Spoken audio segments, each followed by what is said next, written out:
Estamos iniciando mais um DomusCast com o objetivo de trazer para você conteúdo relevante sobre construtoras, arquitetos,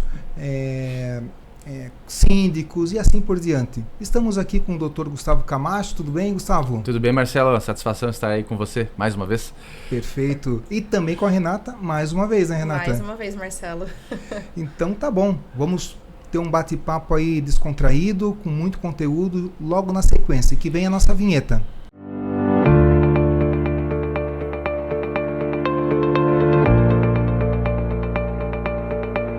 Estamos agora iniciando o nosso DomusCast, a nossa temporada 2025, e não vai ser diferente de 2024 em relação a volume de conteúdo. Certamente ainda mais estamos cada vez mais apropriados e mais próximo aí do nosso público, certamente com mais riqueza de informação.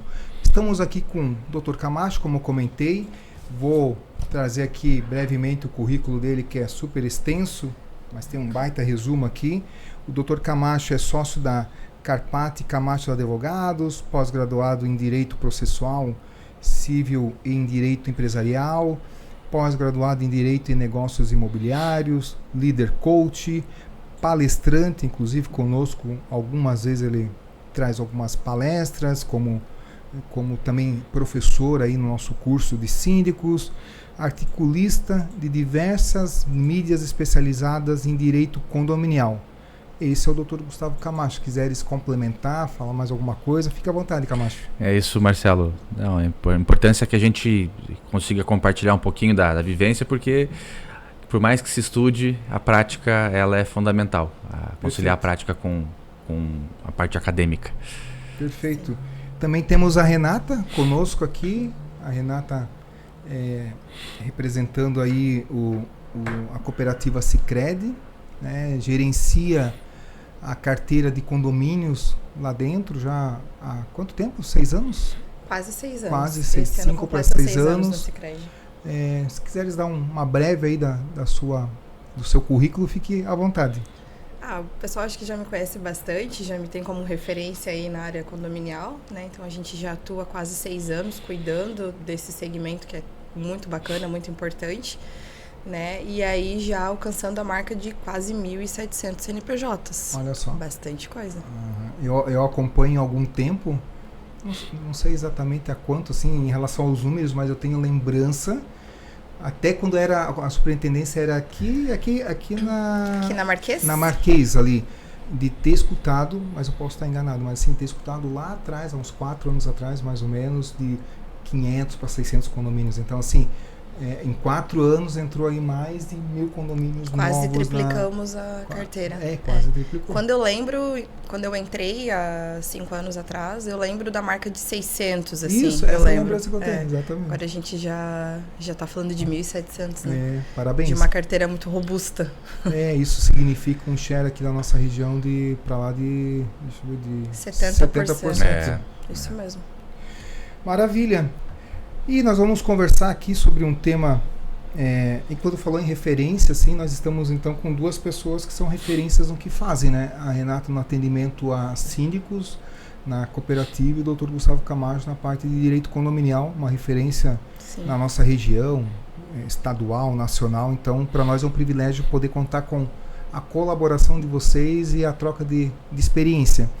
E o tema que nós trouxemos para nós hoje aqui, acordado aí com o Dr. Gustavo Camacho, é um tema que dá muita discussão aí no meio condominial, tanto até na parte de construção, né?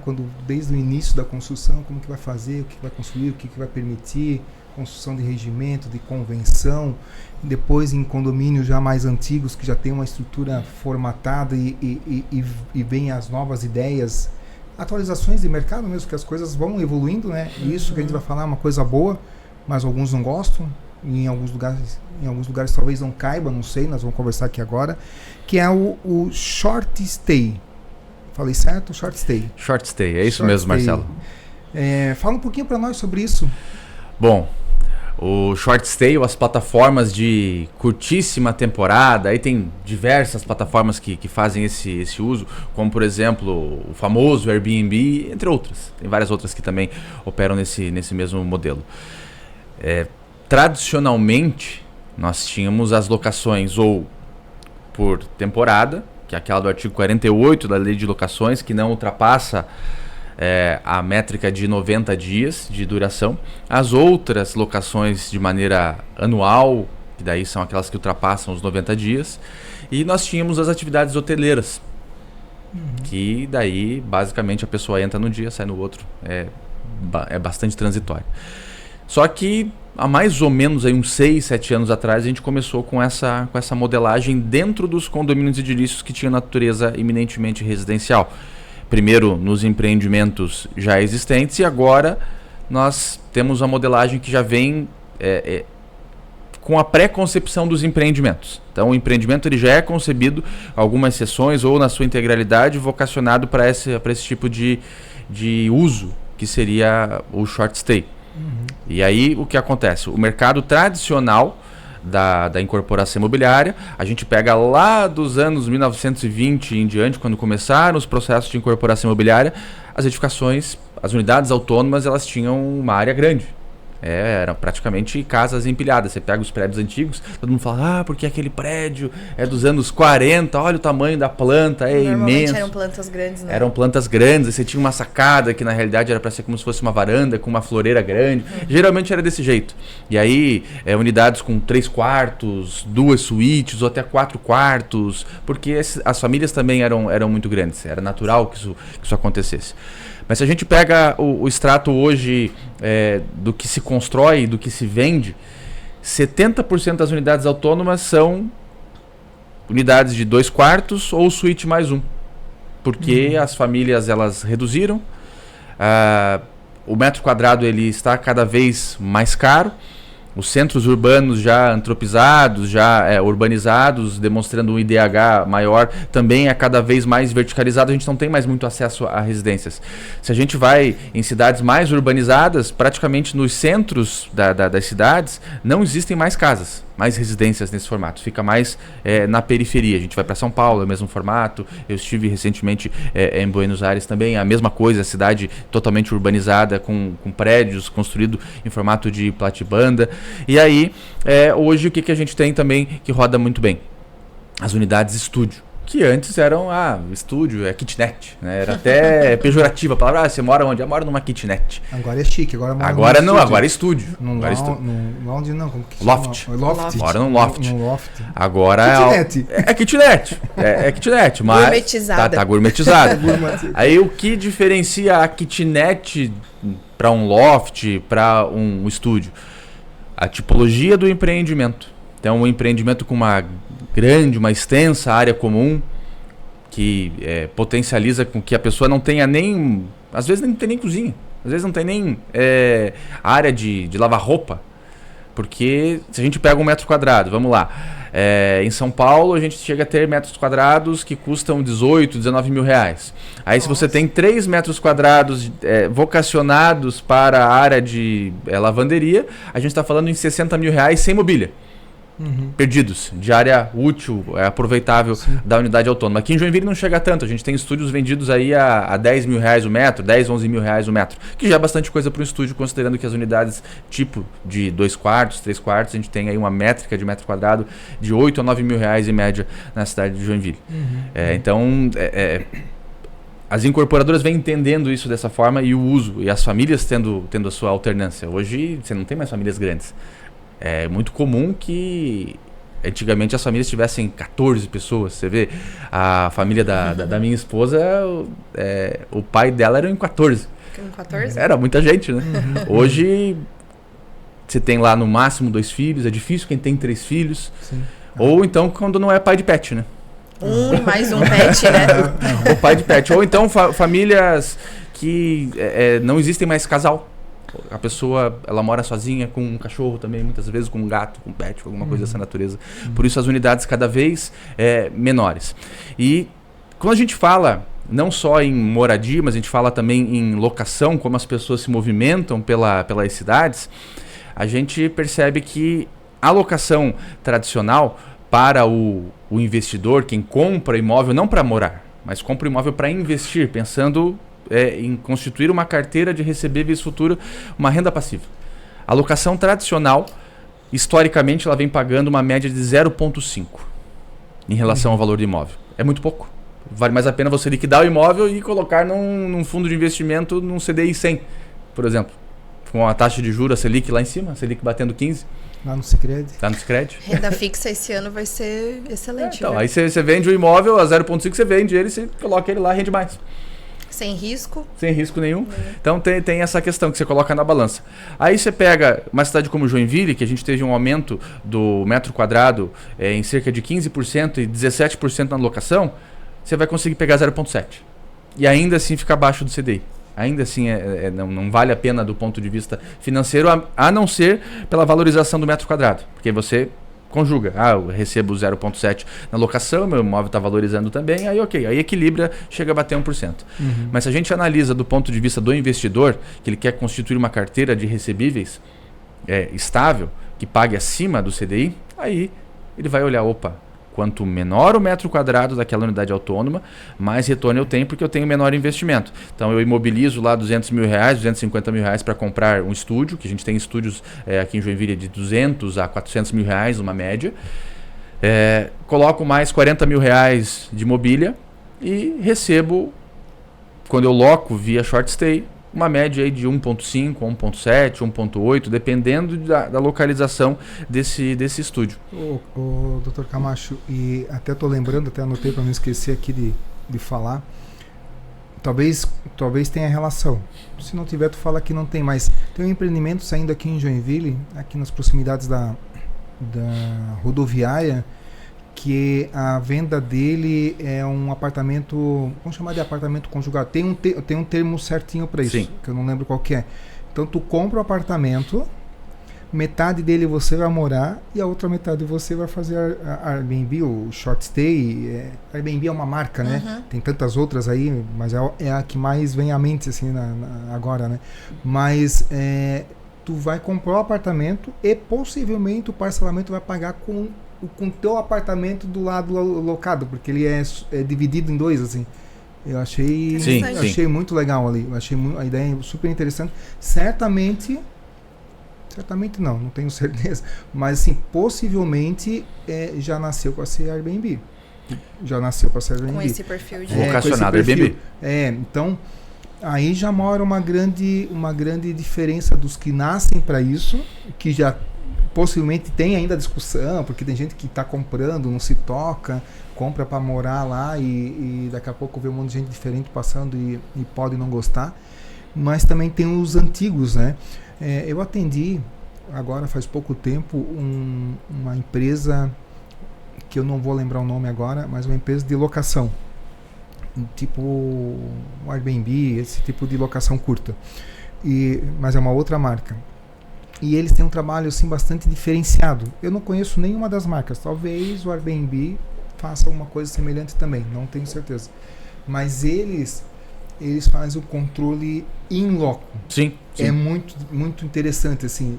Eu aluguei o apartamento, vou vir aqui pro apartamento, vou passar uma temporada aqui.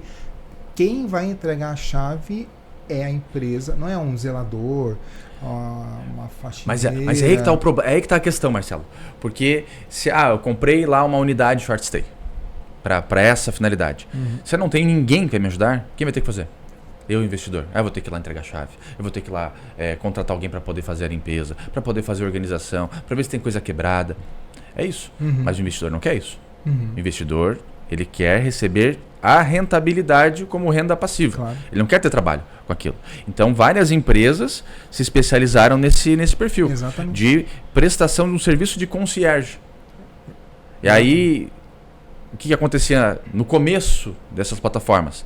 O Gustavo, que não tem expertise com esse tipo de plataforma, vai lá, compra uma unidade, quer explorar a unidade, quer receber a rentabilidade, mas não quer gastar dinheiro em relação a isso.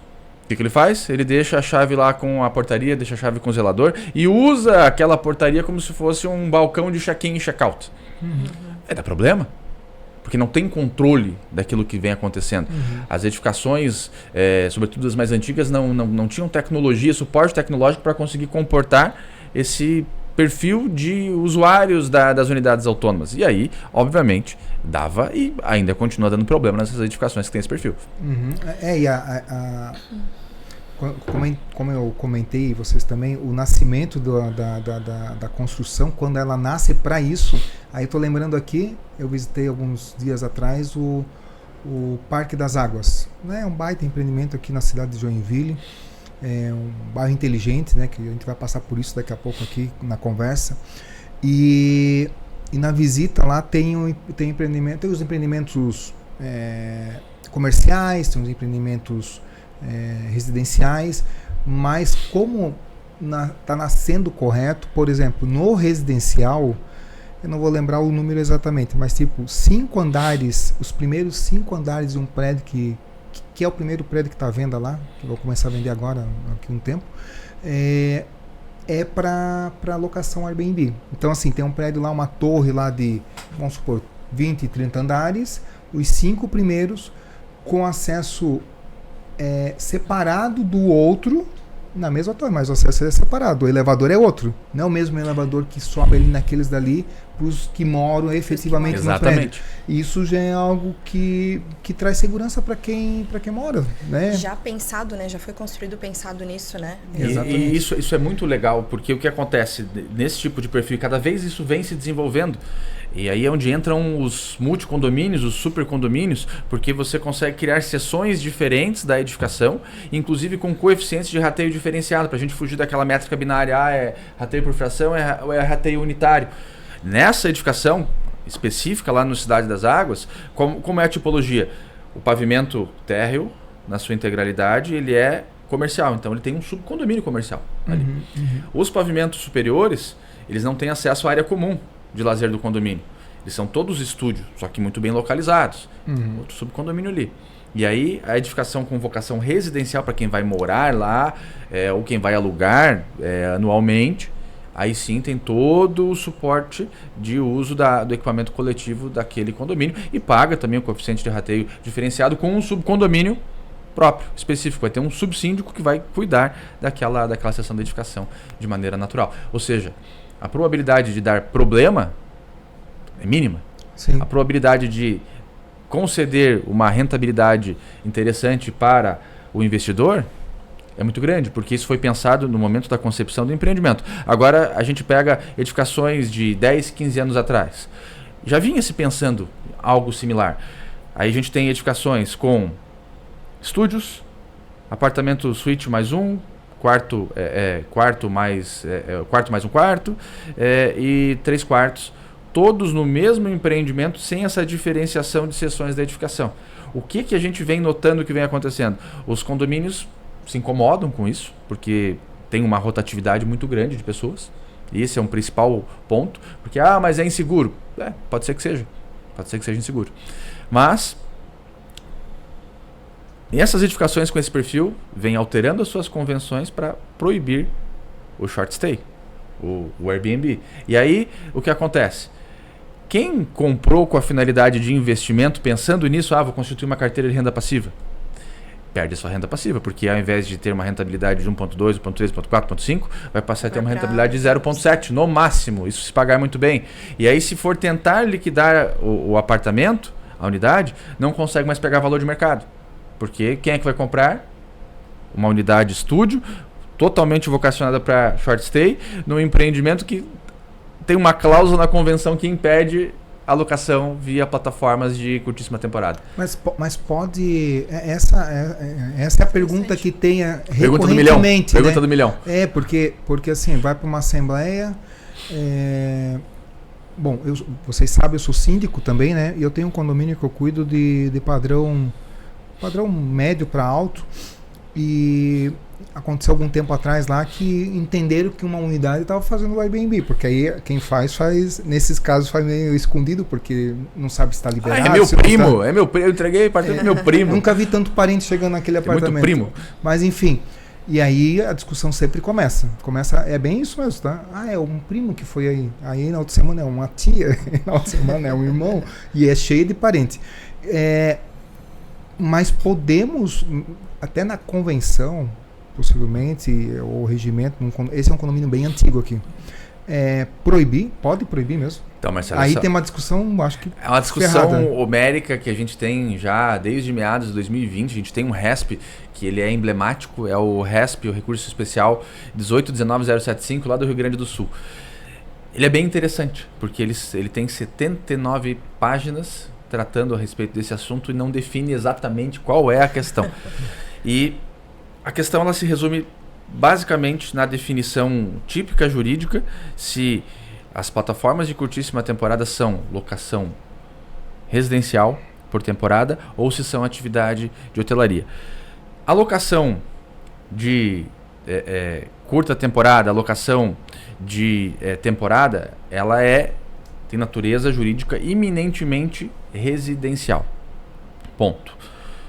Então, se nós caracterizarmos essa locação de curtíssima temporada como curtíssima temporada, como de temporada, nós estamos caracterizando como locação residencial, que não descaracteriza a natureza residencial daquela unidade autônoma e do próprio condomínio. Agora, se o entendimento dos tribunais superiores for de que se trata de uma locação, uma atividade hoteleira, regulada pela Lei Geral do Turismo, pela LGT, aí nós estamos por descaracterizar a natureza residencial daquela unidade autônoma e, consequentemente, da edificação, não sendo sequer necessário constar na convenção a proibição. Porque, em tese, se a edificação e a unidade autônoma tem a vocação residencial, o uso desnaturado já desconfiguraria a natureza residencial. E essa é a discussão toda. Aí, hoje, o que se trata?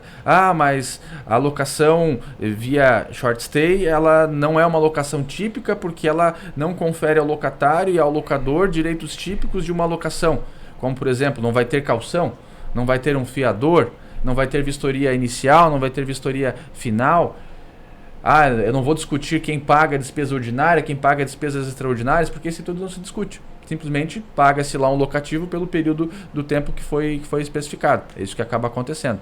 Então, ainda para uma nuvem negra a respeito desse assunto que ninguém definiu. O que nós temos de orientação do STJ hoje?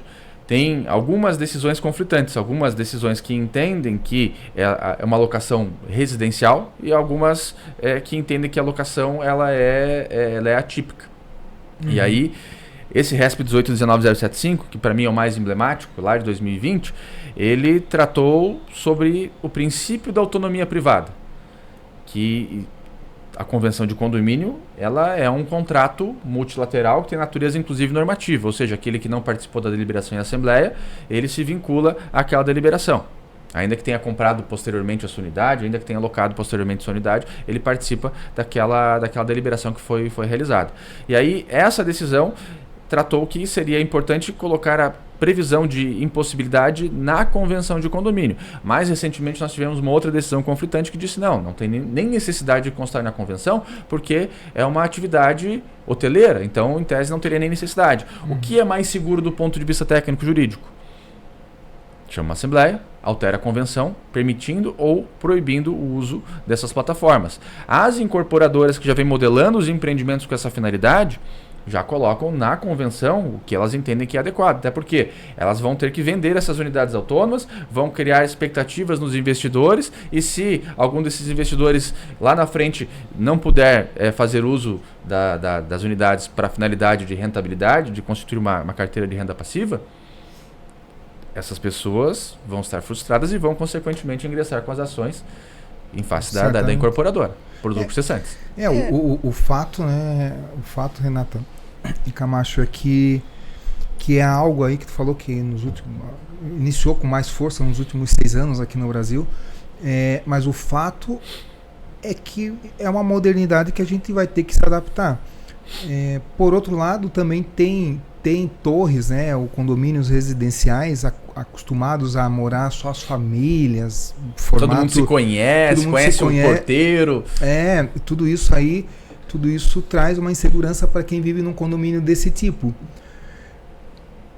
Porém, assim, é só ponto de vista, né? Eu acho, acredito que a adaptação disso é fundamental, assim, sabe? Eu acho que tanto um condomínio que nasceu para ser o short stay e outros que já existem há 20, 30 anos que não nasceram para isso, mas são adaptáveis para isso, eu acho que disso não daria para fugir. Não deveria fugir. Eu acho que todo mundo tem direito de ganhar. Quem comprou um apartamento ali, agora já até comprou um apartamento, agora entendeu que, eu vou morar na praia, vou fazer locação aqui na cidade, vou deixar aí para o pessoal usar, os professores que vêm dar aula na cidade.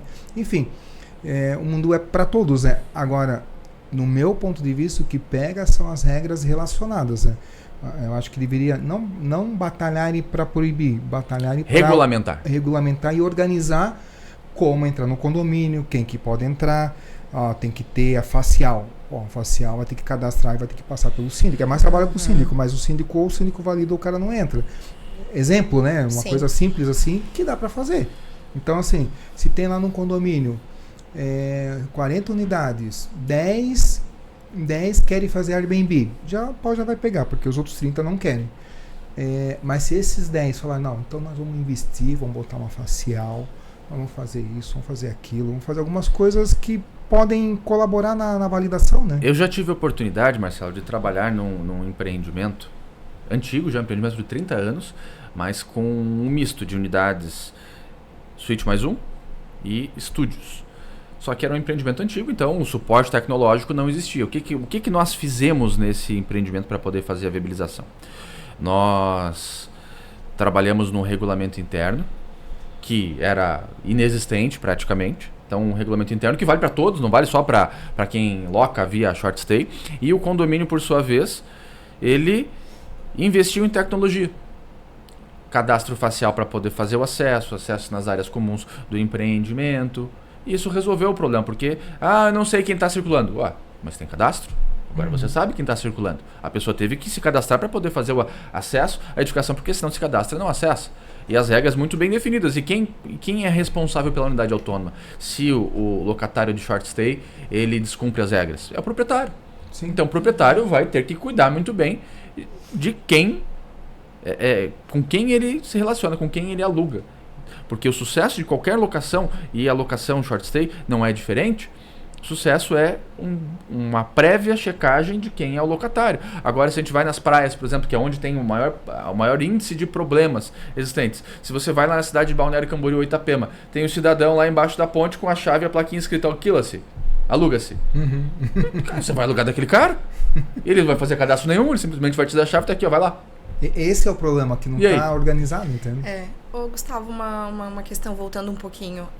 O síndico, na figura ali do representante do condomínio, ele pode multar o proprietário do apartamento quando não tem esse comum acordo de short day? Eu acho que é muito perigoso, Renata, que o síndico tome qualquer providência sem isso estar expresso na convenção. Perceba, na convenção, não no regulamento interno, não numa assembleia esparsa com assuntos gerais ou que ainda que tenha um tema específico. Por quê? O que o STJ ele entendeu nesse RESP que eu citei, que para mim, volto a frisar, é o mais emblemático, o 18.19.075, princípio de autonomia privada. Para que a gente altere a convenção, segundo o artigo 1351 do Código Civil, nós necessitamos do quórum de 2/3 do total dos condôminos. E isso representa a ampla maioria da vontade dos condôminos. Então, se eu tenho uma restrição ali que represente 2/3, é porque aquela coletividade não deseja esse tipo de aplicação. Sim. Então, aí sim o síndico não tem só a possibilidade, ele tem o dever de aplicar uma penalidade à unidade. Inclusive, ele pode ingressar com uma ação de obrigação de não fazer, constando isso na convenção de condomínio. O nosso Tribunal de Justiça de Santa Catarina ele é um pouco mais restritivo em relação a essas aplicações. Muitas decisões aqui julgavam improcedentes as ações que os condomínios movimentavam em face dos proprietários que locavam. E qual é o racional disso? Direito de propriedade. O direito de propriedade ele é inerente ao Estado neoliberal de direito que a gente vive. Onde, no Estado neoliberal de direito, o Estado ele intervém o mínimo possível nas relações entre os particulares, sobretudo o direito de propriedade. O direito de propriedade ele consta, inclusive, da Declaração dos Direitos do Homem e do Cidadão lá da Revolução Francesa. Um negócio tão antigo que é tão importante para a sociedade. E qual é o direito de propriedade? Usar, gozar, dispor, fruir e reivindicar. quando eu alugo um imóvel, seja de qualquer natureza for, eu estou fruindo. Então, se eu impossibilito a locação via short stay, isso que o Tribunal de Justiça de Santa Catarina vem entendendo na maioria dos julgados, ele está o proprietário está tendo limitado um dos principais direitos, que é o direito de propriedade, o direito de fruição. Perceba, a discussão ela não é só, mas incomoda, não. É um dos principais elementos do Estado neoliberal do direito que a gente tem hoje. Que a pessoa pode até precisar daquilo para sobreviver, né? Exatamente. Locar, enfim. Ela pode. É direito. Tem discussão prós e contras, né? Ela pode alegar, falando, sim. Mas assim, é dele, ele pode fazer o que ele quiser com o apartamento. De forma ordenada, né? E hoje tem suporte para isso, Marcelo. Tem suporte tecnológico, tem suporte jurídico para poder fazer a regulamentação. Os novos empreendimentos já saem modelados. A grande discussão são sobre os empreendimentos mais antigos. Se eles são adaptáveis ou não. Se aquelas pessoas da coletividade querem ou não. Então me parece muito justa a posição do STJ nesse resto que eu citei anteriormente, de dizer, olha, o Estado vai intervir o mínimo possível. Nós temos à nossa disposição o princípio da autonomia privada, leva para a Assembleia. Verifica o que os condôminos querem a respeito desse assunto. Se eles não quiserem, coloca na convenção. A ampla maioria vai decidir que não quer, e aí tudo bem. Os proprietários têm que respeitar. Exatamente. Me parece muito sensata essa posição. Na grande maioria dos condomínios mais antigos, levou para a Assembleia, possivelmente vai proibir. Né? Acredito. Pior que não, Marcelo. Não. Pior que não. Tem muitos condomínios que não. A gente teve uma situação até que foi engraçada em Florianópolis. Eu pensei, é um condomínio grande, de mais de 200 unidades, e tinha um clamor popular lá de convocar a Assembleia para proibição, e eu conversei com o pessoal do escritório. Eles não vão conseguir, nessa primeira Assembleia, fazer a proibição. Vai ter que fazer várias assembleias em sessão permanente para que a gente consiga obter o quórum de 2/3. E em uma única assembleia, tamanho era o desconforto que a plataforma causava, que eles conseguiram 2/3, num empreendimento de mais de 200 unidades. Mas aí aprovou... Aprovou a proibição da convenção. Não pode... Não pode, nesse empreendimento não pode. Isso que eu comentei, acho que talvez seja mais comum ter a proibição, salvo uma boa defesa, uma boa, né? Nós temos aqui, somos 10 proprietários, 10 apartamentos para... Se for 1 ou 2, esquece, esse cara vai perder. Mas assim, vai dar defesa, né? Negociação, né? Para vocês liberarem, a gente vai fazer isso. Daqui a pouco, tô pensando alto aqui, daqui a pouco 10 proprietários, se tivesse um volume assim, né, no condomínio, a gente vai ceder uma bonificação para o condomínio uma vez por ano, porque a gente vai estar ganhando, não custa pagar alguma coisa. Daqui a pouco é negociação. E cada condomínio é único. Então, às vezes, é prejudicial para o condomínio A, mas para o B funciona bem. Eu ia comentar que talvez isso a gente pudesse se preocupar isso num horizonte de médio e longo prazo, talvez, onde é visto, por exemplo, nesse condomínio que incomodava, né? Sim. Então, disso de ser proibido nos condomínios. E aí, o que se pensa, talvez, daqui a 10 anos? Como é que fica essa plataforma em relação a isso? Talvez aí funcionaria bem o sistema do bairro inteligente, né? Um acesso diferente, uma outra forma de acesso, não acessa aqui, acessa lá. Mas tem empreendimentos, né? que são puros, porque perceba... nós temos empreendimentos que já estão saindo nessa modelagem, puros. Em Joinville, inclusive, nós temos um empreendimento de 440 unidades, 100% vocacionado para short stay. É como se fosse um hotel, inclusive com vários serviços dentro do empreendimento.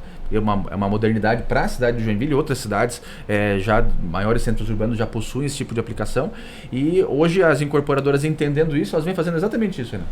Vêm separando, seccionando as seções da edificação, inclusive com subcondomínios diversos, mas no mesmo terreno. É o exemplo ali do Cidade das Águas, em que a gente já vai ter essa primeira edificação em Joinville com essa modelagem. Em Curitiba nós temos uma edificação exatamente nesse formato, só que ela não é na mesma edificação, no mesmo terreno, e aí tem uma torre do lado esquerdo, uma torre do lado direito, a torre do lado direito, ela O Seven? Eu não me recordo o nome do empreendimento. É o da Thaís, ela tem... Só te cortei porque pegou no gancho que eu queria falar. A Thaís da Providência e Síndicos, nós vamos fazer, inclusive, fica o convite para você que está nos assistindo, em julho, nós vamos fazer uma excursão, vamos com os síndicos lá, e um dos temas da palestra dela para nós vai ser sobre a alocação temporária, tá? E ela fez um trabalho gigante lá, ela falou, Marcelo, aqui no meu condomínio está resolvido. Foi tenso, o condomínio tem lá 7, 8 anos, então pegou o começo desse negócio, mas hoje está super organizado, todo mundo está feliz, não sei, Não sei o que ela fez. Tá ela vai explicar funcionando, nesse dia para nós lá. Fez Mas você, funcionar. síndico, é convidado de estar conosco. A gente vai levar 25 síndicos para conhecer em loco o condomínio e uma palestra com ela também. Que legal. Só eu lembrei porque deve Sim, ser. sim. São 3 torres de 46, uma de 46 andares. Tu falou em torres. São torres separadas. Então eu lembrei desse condomínio. Acho que é esse. E aí, essa torre que é vocacionada para short stay, ela não tem comunicação com as torres residenciais e ela tem até smart lockers na portaria, os acessos são todos digitais, com senha nas unidades autônomas, ou seja, a edificação foi pensada desde o início e não dá problema. O investidor não se incomoda, o usuário não se incomoda, as empresas que exploram também não se incomodam em relação a esse tipo de plataforma, inclusive as incorporadoras elas vêm trabalhando já desde a concepção com parceiros que fazem a gestão das unidades autônomas, realmente conferindo o que o investidor quer, porque ele quer receber rentabilidade. Tanto aqui, coloca na mão de alguém que vai explorar, vai fazer a gestão, vai fazer todo o concierge e a rentabilidade é sua. Ou seja, isso vem funcionando muito bem. Tem até empresas hoje que elas são especializadas em estúdio, que elas colocam todo o enxoval. Você compra o estúdio fica finalizado, fica pronto, e aí você contrata o serviço da empresa, a empresa mobilia o estúdio na sua integralidade, até o garfo lá coloca. Você recebe a chave na mão para poder... Na verdade, a pessoa nem entra no apartamento. Já coloca na mão de quem vai explorar, do concierge, que vai fazer todos os anúncios para fins de locação e recebe a rentabilidade. É essa a vocação desse tipo de empreendimento. Ó, Camacho, Legal. É esse condomínio aqui? Não. Não? Não. Então é outro que tu tá falando. Mas esse aqui tem um trabalho bem que legal. Legal. Tá, foi aprovado até na convenção, no regime. Na convenção, né? Pode locar, pode acontecer nesse formato ali. E certamente nessa assembleia, que tem necessidade de 2/3 presentes, né? Vai se discutir possivelmente direito a que as pessoas terão quando entrarem no condomínio. Né? Entrou no condomínio, a primeira coisa que quem loca gosta é de ir para piscina, ir para academia. Eu mesmo tive experiência alguns dias atrás, estava vendo um lugar para alocar e eu estava olhando prédios, todos que eu vi, tá? Acesso à piscina, livre piscina, academia. Que normalmente quando você vai em busca disso, você quer usufruir Exato, disso, exato. né? Tu tá deixando de ir para um hotel que tem essas coisas normalmente, né? Tu vai pegar um Airbnb por alguma questão, tu prefere, mas tu quer aproveitar a piscina, quer aproveitar... E eu entendo que isso talvez seja o que mais pegue em as pessoas validarem, pode entrar no condomínio, não pode. Porque se é dentro do apartamento, é só dentro do apartamento. Só que o cara que é dono do apartamento é dono também de tudo. Da área comum ele tem uma participação. E aí o que acontece, paga por isso. O que acontece de maneira ilegítima muitas vezes, Marcelo, é exatamente isso. Eu tenho lá um apartamento que não tem essas distinções, não tem subcondomínios instalados, ou seja, aquela unidade autônoma, ela tem, tal qual todas as outras demais, uma área privativa, uma área comum e a área total e a sua fração ideal do solo. Ou seja, cada metro quadrado da área comum do empreendimento pertence na proporção das frações ideais a todas as unidades autônomas, inclusive aquela. E aí, quando eu loco uma unidade autônoma, seja via short stay ou qualquer outra modalidade, eu loco também a área comum. Ou seja, quando o condomínio impede o uso do locatário, seja de que modalidade for, da área comum, ele está, de novo, impedindo um dos principais direitos, que é o direito de propriedade, que é o direito de usar a unidade autônoma por quem está locando. Porque quando o locatário ele loca a unidade, ele se subroga nos direitos de uso daquela unidade que são decorrentes do proprietário. Isso quer dizer que o proprietário que locou a unidade, ele não pode usar o salão de festas, ele não pode usar piscina, como às vezes acontece, está lá o proprietário, não, o apartamento está alugado, mas o locatário não vai usar essa área aqui. Acontece. E o condomínio ele não pode fazer esse impedimento, a menos que a convenção do empreendimento tenha sido modelada para essa finalidade, exista secções distintas com relação ao uso, com relação à contribuição para o pagamento das áreas comuns. Mas assim, quando fala assim, se na convenção estiver previsto que não pode, ok. Se não fala nada... Mas assim, me parece tão não sei se a palavra certa, tão injusto, né? Porque assim, A gente pega 2/3, bota lá e na convenção a gente pode se o aprovar coisas absurdas. Não, mas se o empreendimento não tiver essa segmentação na própria edificação, por exemplo, esse que você mostrou ali, que tem uma torre, que é exclusivamente via short stay, que não tem conexão com a torre residencial. A modelagem do empreendimento nasceu nesse formato. Essas unidades autônomas aqui não têm correlação, inclusive elas nem contribuem para as demais áreas comuns. Aí tudo bem a gente colocar na convenção e a gente cria inclusive um subcondomínio dessa seção de edificação com um subsíndico, com um coeficiente de rateio diferenciado. Perfeito. Agora, se eu pego um empreendimento que é tradicional, as unidades não têm nenhuma segmentação, eu não tenho condições físicas e fáticas de criar um subcondomínio ali com a imposição de um subsíndico para fazer a gestão daquela sub-área do empreendimento. Não tenho como fazer esse dimensionamento de uso. Entendeu? É isso que eu estava pensando, porque assim, senão quem está nos escutando pensa, cara, vou convocar uma reunião, vou proibir ou vou liberar o que eu quiser, porque tem dois, não é bem assim. Não é bem assim, tem coisas que precisam ser respeitadas, né? Sim. Até como que é a destinação, né? Foi se pensado num projeto, foi se pensado num condomínio de alguma maneira que é para locação ou que não é para locação, e certamente as incorporadoras que você auxilia várias, né?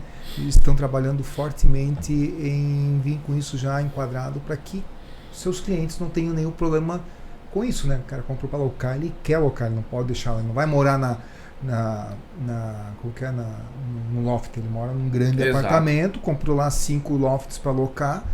E eu lembrei agora, falando de kitnet ali atrás, possivelmente as primeiras kitnets de Joinville, porque eu lembro que no Manchester, que é o síndico Gilberto, estava lá há bastante tempo, e ali tinha, a minha sogra tinha kitnet ali, para locação. Você gosta de Airbnb, entre aspas, existe há muito tempo, só que não tinha até essas facilidades e segurança de tecnologia, mas já, minha sogra tinha ali há 50 anos, sei lá, se já tem 50 anos? Tem 50 anos. Ela morava num apartamento maior, tal, e tinha uma kitnet locada, que locou a vida inteira. Mas lá, cobrar. Ô Marcelo, você não pagou o aluguel hoje? Isso mesmo. Isso mesmo, tudo datilografado. A gente tem algumas coisas guardadas, assim, desse tempo, tudo datilografado, tudo escrito num papel, sempre engraçado. Sempre existiu, né? Então, né? Só se a tecnologia que acompanhou e modernizou, né? Exatamente. Sempre existiu. De alguma forma, alguém sempre ganhou. Se bem que era locação permanente. Era permanente. Vejam, a lei de locações, ela é de 91. E ela já tratava sobre a locação por temporada, lá no artigo 48. Que, querendo ou não, tem essa aparente natureza que precisa ser definida agora. Se realmente é locação via residencial ou se é uma atividade de hotelaria. Ou se é um contrato atípico de locação, que é o que me parece mais adequado, porque, como eu falei, o locatário ele não tem a integralidade dos direitos, não tem a integralidade dos deveres também, mas usufrui da unidade autônoma. Então é um híbrido de uma locação de temporada lá do artigo 48. Perfeito. Estamos partindo para a nossa finaleira, Dr. Camacho, doutora Renata. E se vocês puderem trazer seus comentários finais, né? Para mim clareou bastante coisa. Tenho certeza aí que nossos ouvintes aí vão gostar bastante, vão poder aprender bastante. Podem buscar as informações conosco, né? Comigo na Domus. Se precisar contato do Dr. Gustavo Camacho, pode me procurar, eu divido. O Dr. Camacho presta assessoria em vários segmentos, esse é um deles aí, certamente. Renata? É isso aí, Marcelo, mais um podcast, né, para lista dos que a gente já gravou. Eu tenho também sempre o Dr. Gustavo como uma referência aí, né, nesse direito condominial, né, então a gente aprendeu mais um pouquinho hoje desse teu amplo, vasto conhecimento aí que tu tem. Obrigada. E você, Camacho? Só tenho a agradecer pelo convite, Marcelo e Renata, para estar aqui com vocês. É sempre uma satisfação, e que venham outros podcasts, outros eventos para a gente poder desenvolver em conjunto também e estarmos aí conversando sobre diversos temas da área imobiliária e condominial, que na realidade é o que faz a cidade crescer. Perfeito. Perfeito. Quero aqui deixar meus agradecimentos, né? Esse Domuscast, ele acontece porque tem apoiadores, patrocinadores, enfim, tem pessoas como vocês que estão aqui sempre colaborando também. Patrocinadores desse projeto: AB Brasil, produtos de higiene, lá se fala com o Júlio normalmente, a BB Garantidora, uma garantidora de condomínios, a Divinize, móveis planejados, a ESA Motobombas, bombas aí para os condomínios, para construção civil e assim por diante, a Shelby Pinturas de edificações e daí por diante, a Cooperativa Sicredi, grande patrocinador desse projeto, com a Renata aqui sempre presente comigo, na maioria dos podcasts esse ano vai estar também, né?